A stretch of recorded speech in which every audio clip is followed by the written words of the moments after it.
To the curious, the seekers, and the experts, welcome. You are listening to the Poli-Psych podcast presentation of Enneagram Basics with our resident Enneagram expert, though he does not like to be referred to as an expert, and he will probably correct me. But Don, welcome, Don, and thanks for being here. Thank you very much, Cindy.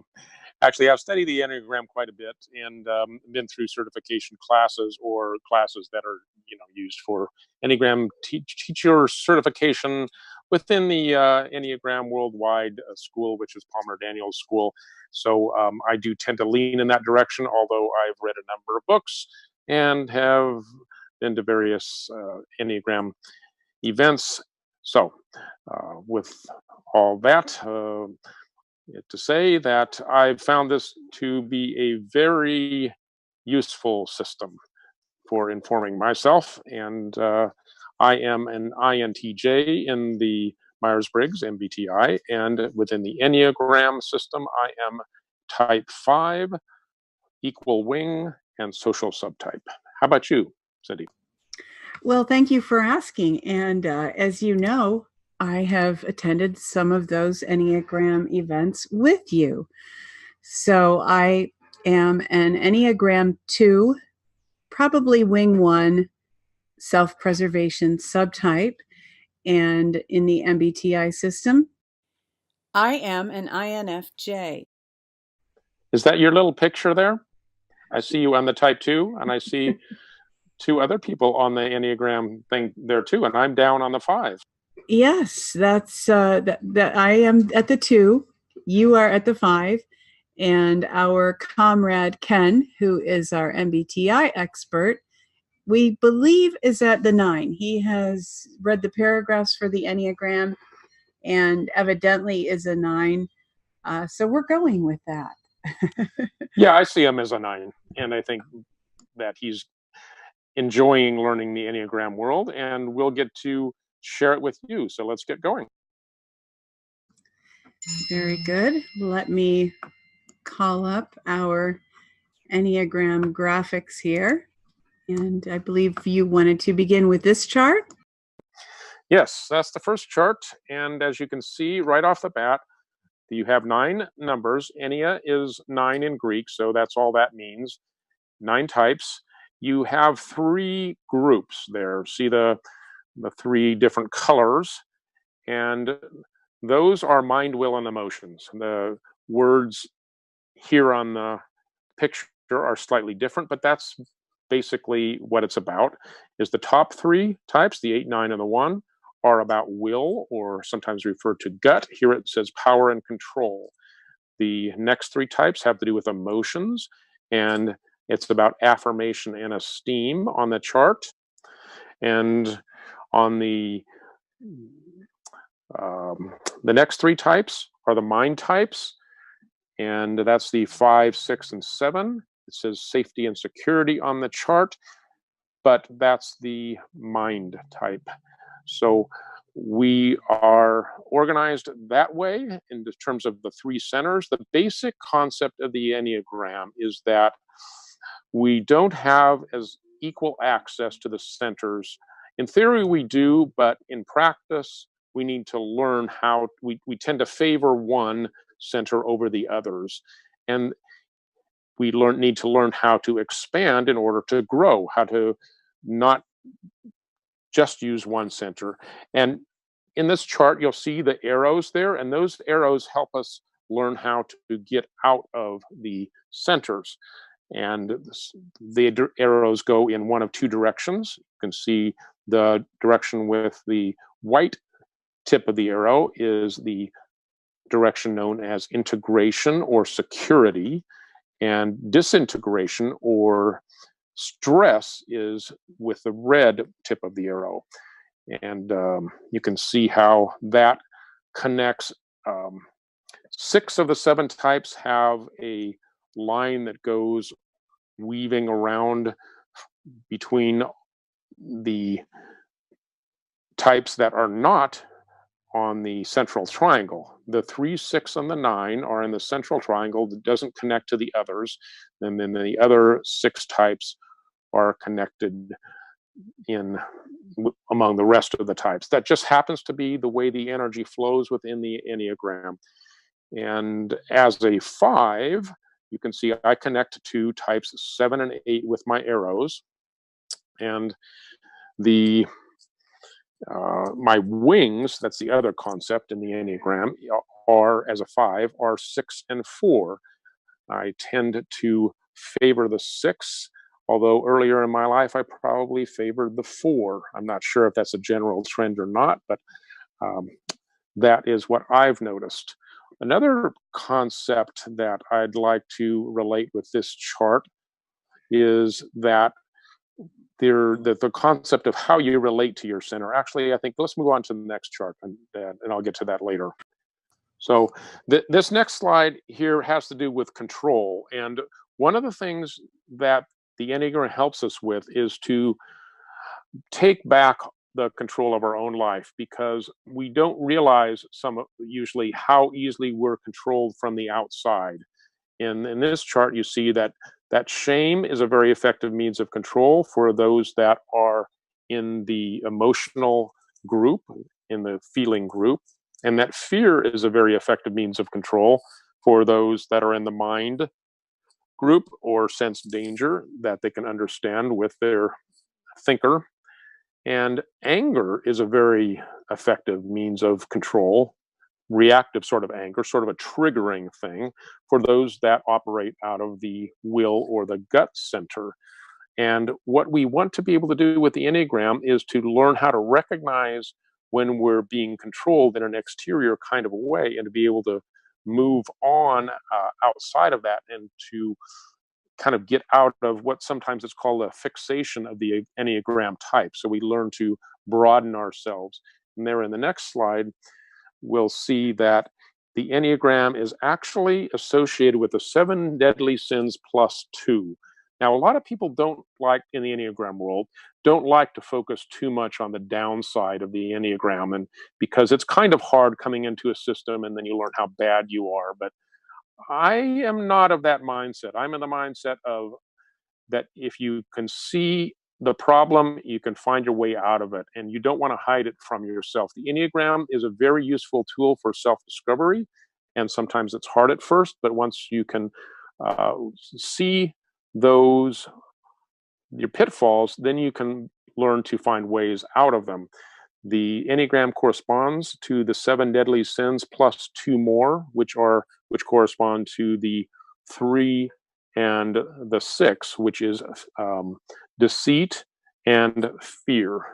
And that's in addition to the ones that you have listed there. You have wrath, greed, sloth, pride, lust, envy, gluttony. So can I take a shot at these? Yeah. The wrath is the 1, and I believe the greed would map to the 8. The Nope. sloth. Oh. The greed or avarice is the 5, and this is a good example of how we hide these things from ourselves, because the 5 would typically say, I need very little, I'm content, I'm not greedy, but that's because we hide from ourselves, 5s typically, the greed for information or knowledge, and 5s are all about acquiring that. So the greed takes a different form, so we don't recognize it. Okay, so I was wrong. So I'll try again. So because I have heard these before, I believe the sloth is the 9, the pride is moi, the 2, the lust is the 8, the envy is the 4, and the gluttony is the 7. And then there's correct. And then there are the 2 that you also mentioned, the 3, which is deceit, and the 6, which is fear. Correct. Yeah. So are we ready for our next slide? Yeah, let's go on to this one. And I want to show with this slide how the types within each of the centers relate to their center. And I find that a very useful concept. The similar types in terms of how they relate to their center come sequentially, and they're enclosed by the same square or triangle or circle. So you have as you go around the Enneagram clockwise, the first type that you'll have that crosses into the top area, the will area, is the 8. And that is the most aggressive in terms of asserting their will. When you go into a room, an 8 type will always be the one that is dominant. And sometimes, of course, you'll have more than one dominant type, and then they have to duke it out, so to speak. But this is all happening energetically. It doesn't happen usually with a fist fight.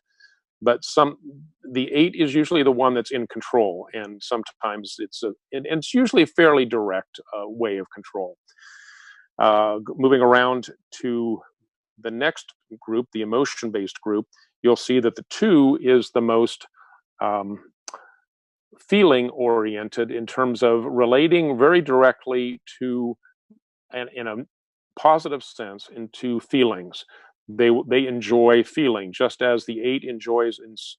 Enjoys is maybe not a good term, but is a natural assertion of the will is an 8. The natural involvement of the emotions is a 2 thing. The natural investigation with the mind is a very 5 thing. And going to the next group there with the 9s, they relate to their center very differently. They actually suppress the center, the 9s, the 3s, and the 6s, by looking outward instead of inward to the source of their center. They gain their balance in the world through sublimation. So a 9 will typically almost be out of touch with their own will because they're focused on others. They're focused on merging with the group. The 3 will almost be out of touch with their own emotions because they're reading the emotions of the group so that they can learn how to properly, most effectively relate to the group. The 6 will kind of be out of touch with their own thinking process because they want to see how a group around them is thinking before they commit. Now, moving on to the next with the ones in the circles, you'll see that the 1 will, and the way that these groups relate to their center is they pick a subset. They pick an area. They specialize within their area of expertise, the area that they're good at. A 1 will typically be involved in finding out what's right and wrong, and they'll be a constructor of ethical systems, and they'll be specialists in whatever ethical arena that they're involved with. They want to be the expert about what's right and wrong in their job at work or whatever it is, or their home. The 4s pick an area that they're very gifted in that relates to the expressiveness of emotions. So typically a 4 would be have artistic tendencies, and they'd have an area in art that they particularly enjoyed that expression. That might be drama or any other kind of expressive field of endeavor that they would specialize. The 7 would be the mental subtype that would find an area that they're very good at, gifted in, and quick at understanding. So they would specialize within any particular mental activity. So I think those are useful to keep in mind how each of these types relates to their center. That seems very helpful. And are we ready to move on to the next slide? Okay, in this one, we see 3 triads, which are symbolized by the different colors now, and they grab from other centers. So there's the red and the green and the blue. The group of 3 that are the red, 7, 8, and 3, those are the most extroverted types. Those are the types which are the most engaging, with others and with the world, and asserting their own identity, the most extroverted. And in terms of relating to the MBTI, that might help us understand some of the relationship, because introversion, extroversion is a strong characteristic of or strong aspect of the Myers-Briggs type indicator. And here we see something similar in the Enneagram. But again, the Enneagram is in 3s, not in 2s. And so we have, looking at the blue one, is the introvert, the 4, 5, and 9. Those are the most introverted of the types. And they like, and I'm using the term introvert, extrovert in roughly the same way that it's used in the MBTI, meaning that the introvert recharges themselves by time alone, and that's what the 4, 5, and 9 do. The 1, 2, and 6 is the third group, and those are known as compliant. Those are the ones that kind of gauge their introversion or extroversion based on the world around them, and are more adaptive and less uniform in terms of that expression. We can move on to the next one. Here in this slide, we'll see there are a number of groups of 3 around the outside of the 9 Enneagram types, and those are the subtypes. There are 3 subtypes. If you look down into the lower right-hand corner of this chart, you'll see where it says key to subtype labels. We have self-pres subtype in a certain font, that's the top one. Then in the red is the sexual subtype, and in the bold at the bottom is the social subtype. Now, I mentioned that I'm a social subtype 5, and if you look over towards the 5, you'll see that the bottom one there is the iconoclastic commentator. So that's kind of what one term, and to describe myself or how I relate to things. Here in this chart, you can see there's a tremendous amount of terms. There's really 3 for each of these. Actually, there's one group that's missing, because you see the dotted line between the 4 and the 5. There's no connection there, so they don't put something between the 4 and the 5. That's the only one that's missing. Other than that, you appear to have 3 groups for each of the 9 subtypes. So each of the Enneagram types, the 9 types on their own with the 3 subtypes is 27. So 3 times 27 gives you what? 81 or something like that. So, and the extra, how this is divided, I believe, is the wings. So there's the potential to be either, for instance, in your case, there's a potential to be either a 5-wing 4, a 5, or a 5-wing 6. Is that what the breakdown is here?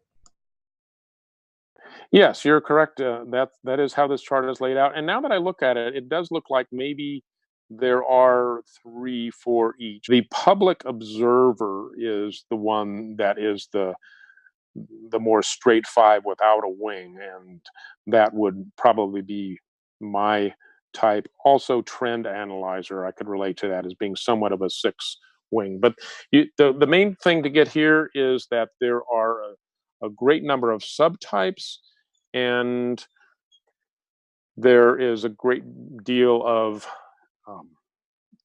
there's been a tremendous amount of work done to nail all this down, and there are books that I might mention in the future that relate to subtypes, as well as all these different ways of understanding the Enneagram. As varied as all this is, we don't want to lose sight of the fact that the goal here is to not become the label. The goal is to be able to see yourself as being natural within whatever label is associated with your type and your subtype, but be able to learn how to branch out beyond that. In other words, although in Poli-Psych podcast, we are going to be using both the Enneagram and the MBTI as ways to analyze and understand other people, but in one's personal life, the Enneagram is used for reflection and to help us identify our shortcomings and really to grow as people. Would that be fair to say? Yes, absolutely. And being an introverted type, I naturally tend to think of it that way. So that is how I was just expressing it there. But as it relates to the wider world, it helps you to understand others. So the better you understand the system, not only for your own personal growth, but you can better understand the world around you, including cutting through deception. When you find that something isn't quite what it seems, you have a map or a framework in which to analyze it and hold it up to the light, so to speak. That all seems very helpful. We have some charts that refer to how the Enneagram maps to the MBTI and vice versa. Would you like me to put some of those up? We're ready for that. Go.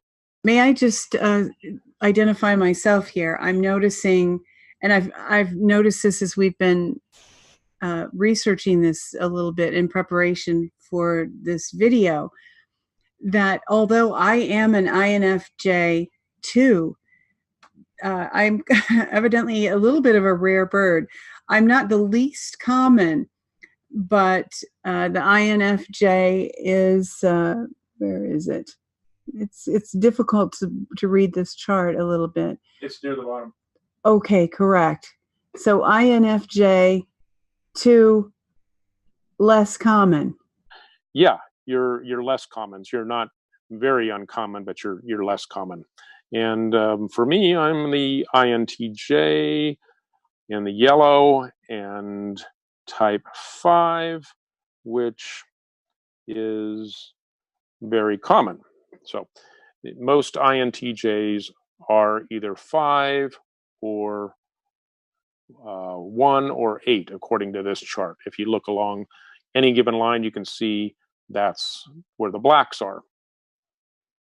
And this chart might be helpful. And here's another version that does something similar. It relates to the Enneagram. If you know, this is, I think, chart would be useful if you know your Myers-Briggs type and you want to have a most likely list of Enneagram types, you can look at this chart, and then that would help you get oriented there. But one of the things I want to make sure I point out about the Enneagram is that there isn't an objective test in terms of pure objectivity that somebody could give to you, and then you could answer those questions and get a score.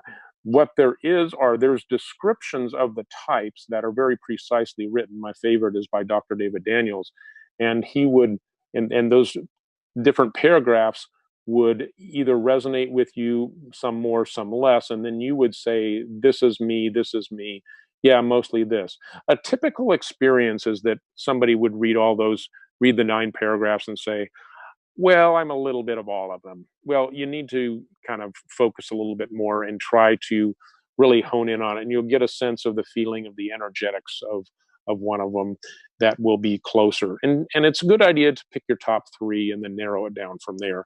But that one chart that we were just looking at a minute ago, that gives you, if you knew your MBTI, that would give you a way to begin to look at a few different Enneagram types instead of having to look at all 9 of them in the beginning.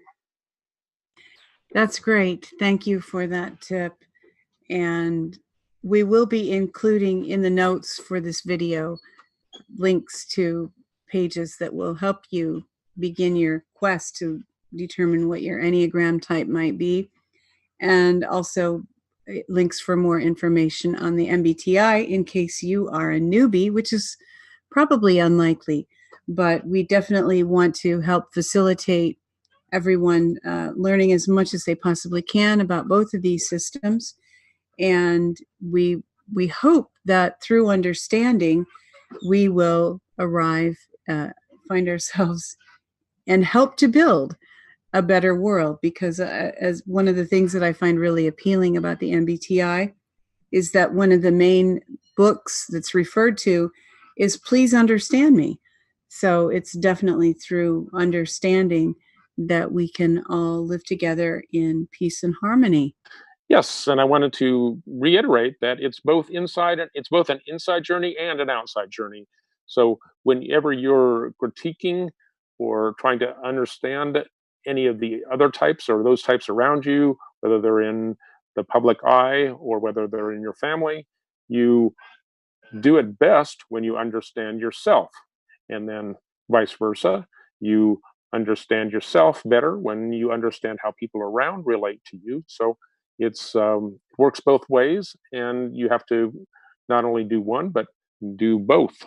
And I think we're going to be doing a little bit of that, because when we're giving a picture of how each of us in the Poli-Psych group see different public figures, we're going to be always acknowledging that we have a certain perspective.